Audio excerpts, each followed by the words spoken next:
Boa tarde, pessoal. Boa tarde, pessoal.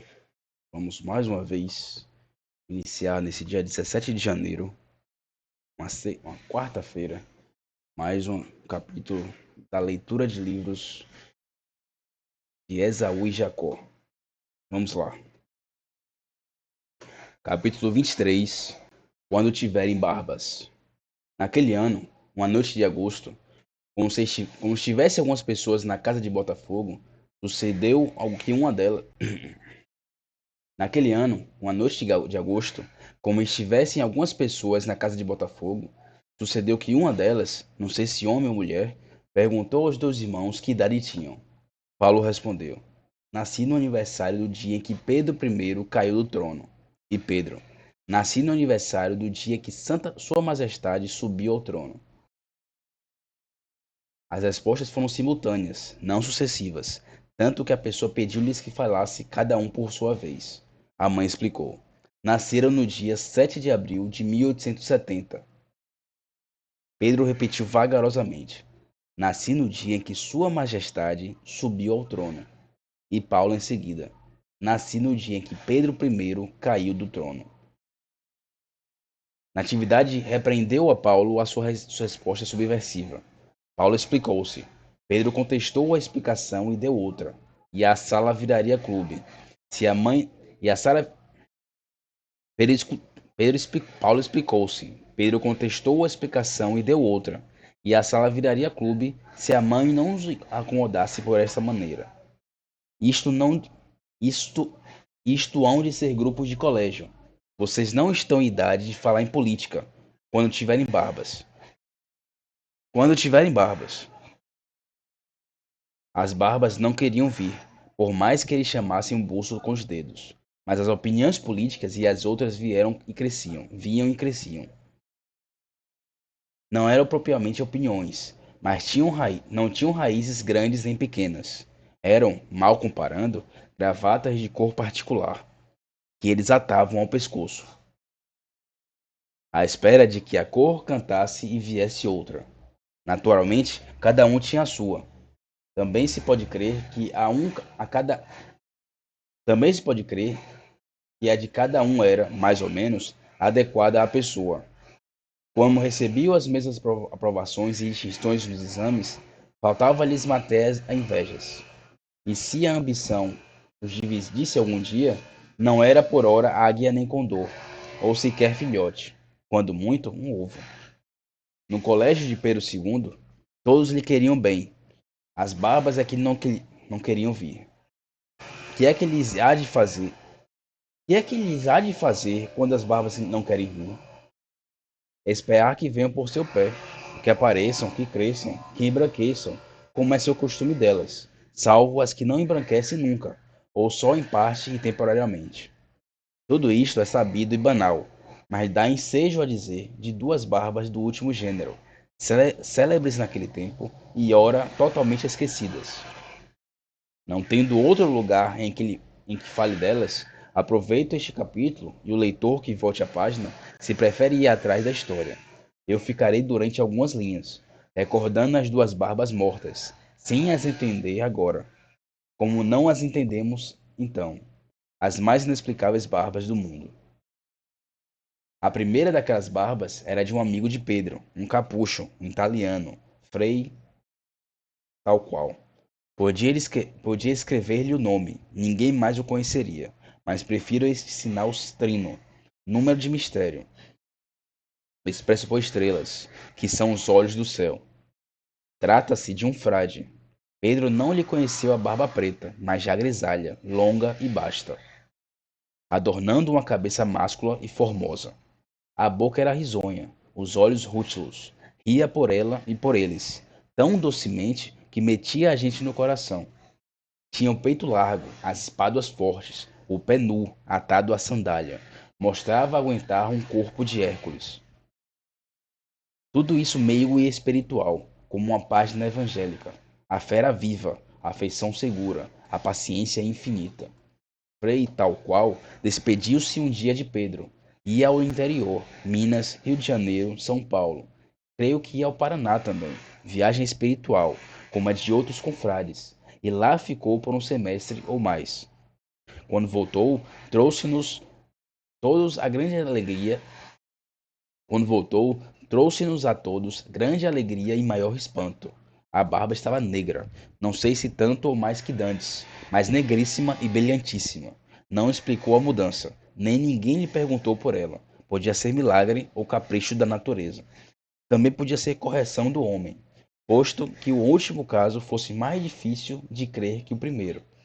Durou 9 meses esta cor, feita outra viagem por 30 dias. A- Durou 9 meses esta cor. Feita outra viagem por 30 dias, a barba apareceu de prata ou de neve, como vos parecer mais branca. Quanto à segunda de tais barbas, foi ainda mais espantosa. Não era de frade, mas de maltrapilho, um sujeito que vivia de dívidas. E na mocidade corrigira um velho rifão de nossa língua por esta maneira: pague o que deves, vê o que não te fica. Chegou aos 50 anos sem dinheiro, sem emprego, sem amigos. A roupa teria a mesma idade, os sapatos não menor que ela. A barba é que não chegou aos 50. Ele pintava-a de negro e mau, e provavelmente por não ser a tinta de primeira qualidade e não possuir espelho. Andava só, descia ou subia muita vez a mesma rua. Um dia dobrou a esquina da vida e caiu na Praça da Morte, com as barbas enxovalhadas, por não haver quem lhes pintasse na Santa Casa. Ordene para falar como o meu capucho? Por que é que este, por que é que, por que é que este Ordene para falar como o meu capucho? Por que é que este e o maltrapilho voltaram do grisalho ao negro? Por que é que este e o maltrapilho voltaram do grisalho ao negro? A leitora que adivinhe, se pode. Dou-lhe 20 capítulos para alcançá-lo. Talvez eu, por essas alturas, lobrigue alguma explicação, mas por ora não sei nem aventuro nada. Vá que malignos atribuam Frei, tal qual, alguma paixão profana. Assim, ainda assim, não se compreende que ele se descobrisse por aquele modo. Quanto ao maltrapilho, a que damas queria ele agradar, a ponto de trocar algumas vezes o pão pela tinta. Que um e outro cedessem ao desejo de prender a mocidade furtiva, que um e outro, que um e outro cedessem ao desejo de prender a mocidade fugitiva, pode ser. O frade, lido na escritura, sabendo que Israel chorou pelas cebolas do Egito, teria também chorado, e as suas lágrimas cairiam negras. Pode ser, repito. Este desejo de capturar o tempo é uma necessidade da alma e dos queixos, mas ao tempo dá Deus habeas corpus. Capítulo Capítulo 24, Robespierre e Luís XVI. Tanto cresceram as opiniões de Pedro e Paulo que, um dia, tanto cresceram as opiniões de Pedro e Paulo que um dia chegaram a incorporar-se em alguma coisa. Iam descendo pela Rua da Carioca. Havia ali uma loja de vidraceiro, com espelhos de vários tamanhos, e, mais que espelhos, também tinham retratos velhos e gravuras baratas, com e sem caixilho. Pararam alguns instantes, olhando à toa. Pararam alguns instantes, olhando à toa.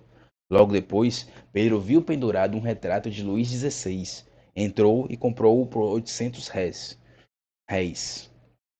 Pedro viu pendurado um retrato de Luís XVI. Entrou e comprou-o por 800 réis. Era uma simples gravura atada ao mostrador por um barbante. Paulo quis ter igual fortuna, adequado às suas opiniões. Paulo quis ter igual fortuna, adequada às suas opiniões, e descobriu um Robespierre. Como o lojista pedisse por este 1.200, Pedro exaltou-se um pouco. Então o senhor vende mais barato um rei e um rei Marte? Há de perdoar, mas é que esta outra gravura custou-me mais caro, redarguiu o velho lojista. Nós vendemos conforme o preço da compra. Veja, esta é mais nova. Lá, isso não, acudiu Paulo. São do mesmo tempo, mas é que este vale mais que aquele. Ouvi dizer que também era rei. Qual rei? Respondeu os dois. Ou que selo, não sei bem. Que eu de histórias apenas conheço a dos mouros que aprendi na minha terra com a avó, alguns bocados em verso. E ele ainda há mouras lindas. Por exemplo, esta, apesar do nome, creio que era moura, ou ainda é, se vive, mal lhe saiba o marido. Foi a um canto e trouxe um retrato de Madame de Stael, com o famoso turbante na cabeça. Ó efeito da beleza! Os rapazes esqueceram por instante as opiniões políticas e ficaram a olhar longamente a figura de Corina. O lojista, apesar dos seus 70 anos, tinha os olhos babados. Cuidou de sublinhar as formas, a cabeça, a boca um tanto grossa, mais expressiva, mas cuidou de sublinhar as formas, a cabeça, a boca um tanto grossa, mais expressiva, e dizia que não era caro. Como nenhum quisesse comprá-la, Como nenhum quisesse comprá-la, talvez por ser só uma, disse-lhes que ainda tinha outro. Mas esse era uma pouca vergonha, frase que os deuses lhe perdoariam, quando soubessem que ele não quis mais que abrir o apetite aos fregueses. E foi a um armário, tirou de lá e trouxe uma Diana, nua como vivia cá embaixo, outrora nos matos. Nem por isso a vendeu, teve de contentar-se com os retratos políticos. Quis ainda ser se Quis ainda ver se colhia algum dinheiro, vendendo-lhes um retrato de Pedro I, encaixilhado que pendia da parede. Mas Pedro recusou por não ter dinheiro disponível, e Paulo disse que não daria um vintém pela cara de traidores.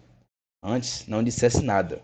O lojista tão depressa lhe ouviu a resposta como despiu as formas obsequiosas. Vestiu outras indignadas e bradou que sim, senhor, que o moço tinha razão. Tem muita razão.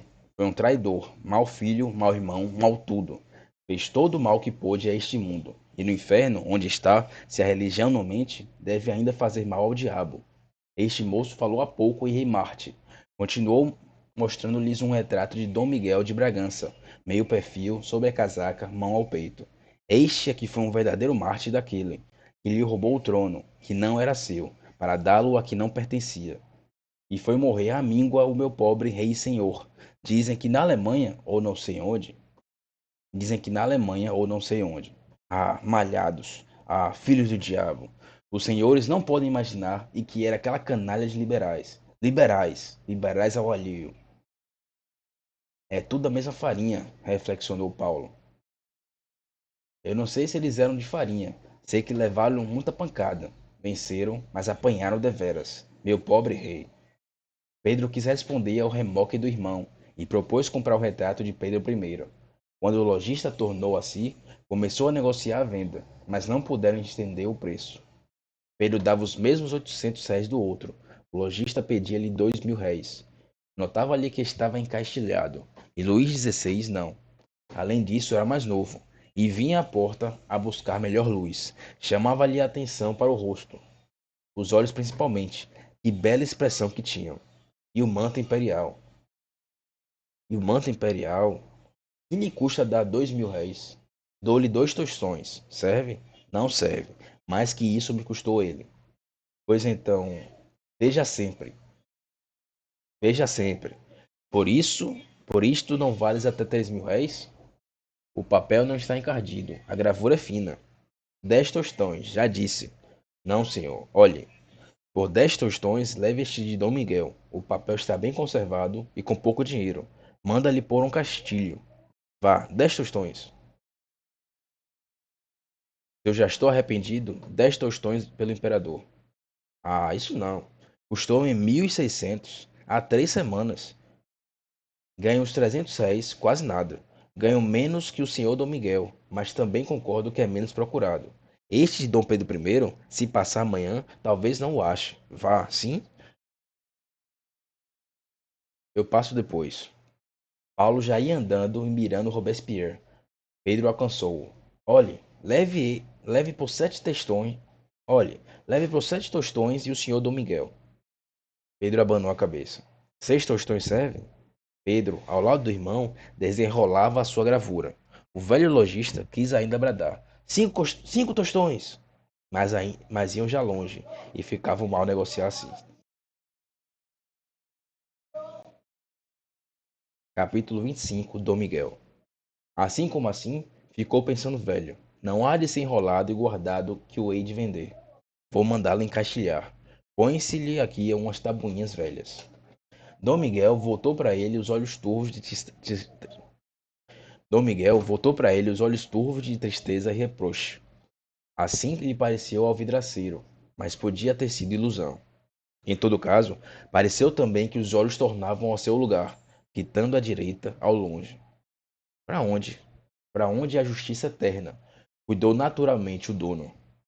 Como se estivesse a contemplá-lo, à porta parou um homem, entrou e olhou com interesse para o retrato. O lojista reparou na expressão. Podia ser algum miguelista, mas também poderia ser um colecionador. Quanto pede o senhor por isso? Isto há de perdoar. Quer saber quanto peço pelo meu rico senhor Dom Miguel? Não peço muito, está um tanto encardido, mas ainda se lhe aprecia bem a figura. Que soberba que ela é! Não é caro, dou-lhe pelo custo. Se estivesse encaixilhado, valeria uns 4.000 réis. Leve-o por 3.